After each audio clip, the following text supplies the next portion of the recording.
You know exactly what I'm talking about. Math is something you get or don't get. The one subject in school where people get it, they didn't have to study. They just got it. I hated those people. Math class, you could sit there, and I'd go to them off hours. I was good at math, but I didn't have that gift. I'd ask them about the problem. I remember this horrible, and this guy at the end of the hall in the dorm, he knew how to do it. And he'd explain it to me very clearly. And I'd get it when I was looking at him. I'd turn around, and by the time I was out of his room, literally 4 seconds later, without any hope of recovery. I had no idea what he told me. And I was too humiliated to go back in again, right? And everybody in here who isn't good at math has seen that big 40-point question come up. And it may as well be in Sanskrit or Albanian, for all you know. You just, oh my, this is hopeless. Plato said, we all have access to these pure ideas and relationships. The fact that we do, and that these relationships and ideas are true in every single possible universe, timelessly, means that there's something in us that is timeless and non-cultural, and not determined by our animal needs. Evolution doesn't explain math. You don't need it. It's way too powerful a program to be an adaptation to the environment.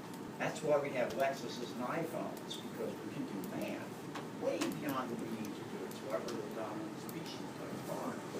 We can do things that other species can't even begin to think about doing, because we can do numbers. It's all about digits, isn't it? Zeros and ones. It's extraordinary. And he's right.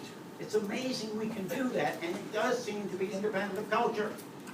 I've held a cuneiform tablet from the Babylonian past, 1500 BCE, 3,500 years old, with an example of the Pythagorean formula, that the sides of it, that the transverse side of a right triangle is an irrational number, or a non-resolvable number. Never understood it then, but there it was. Same idea that tortured me in geometry when I was 15. These bastards were doing 3,500 years ago. And it was exactly the same thing. And Plato knows that, so that's pretty remarkable.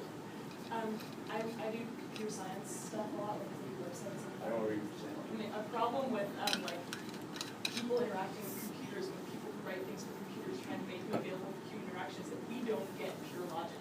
That's right. There's this part of there's this facet of irrationality in how we interact with people and how we interact with things, and because we're kind of conditioned to interact with technology like it's alive in some way. Exactly.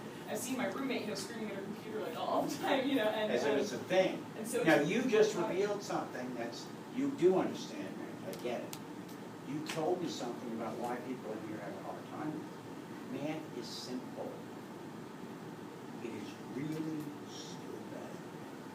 It is so stupid that it's impossible. Anybody who's tortured through algebra, all algebra is translating signs, expressions on two sides of what? An equal sign. You already know they're the same thing. A few little rules about how to make them look the same. What could be stupider? People here have been in mortal terror of their algebra class. It's about a freaking equal sign. This equals this. There's a couple of rules about making it look the same. Hello? It's the dumbest, useless, boring thing, but people get scared of it. It becomes important. Plato noticed that people can do this, and they can do something that is not reducible to time or space or history. So he said, there's something in you that lives forever. It really is your ability to do math. Okay? That's what lives beyond the grave. The mind that can do mathematics is a single mind. You ever think about that? The reason why math and logic professors get so pissy and aggravated is the assumption in the math or logic class is that everybody has exactly the same mental equipment. Exactly. In English classes and art classes, you're taught to be creative.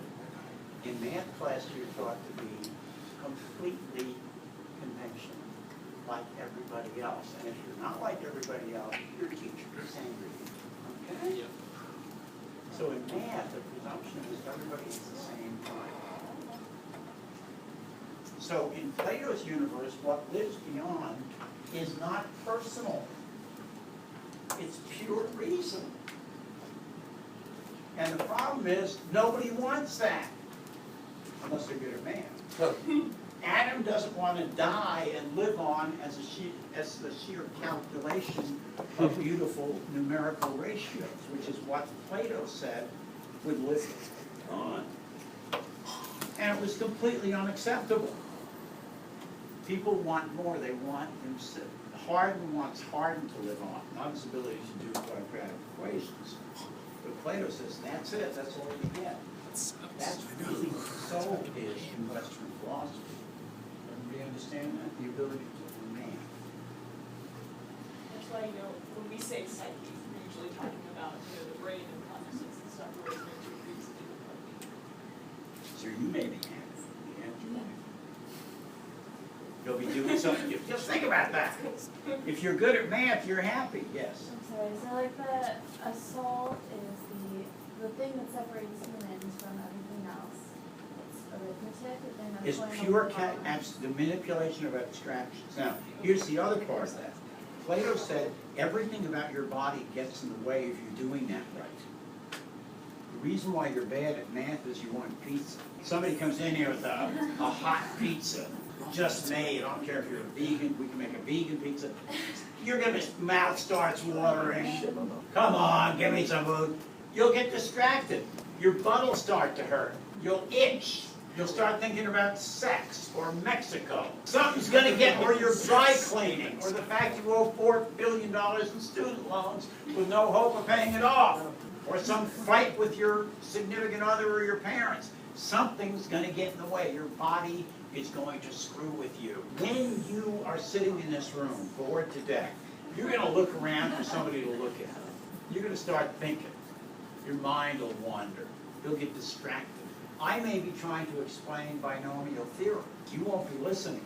You'll be thinking about pizza or sex. To get in the way of you being immortal are all your human qualities. Isn't that interesting? Your passions, your feelings, your love and hate. So nothing human leaves. A good philosopher, and a lot of philosophy people have taken this to heart, has no concern for fashion, no concern for the things of this world, doesn't eat a lot, doesn't smoke dope or cigarettes, doesn't booze it up, has very few human habits, has a minimal relationship to their body. They're calm.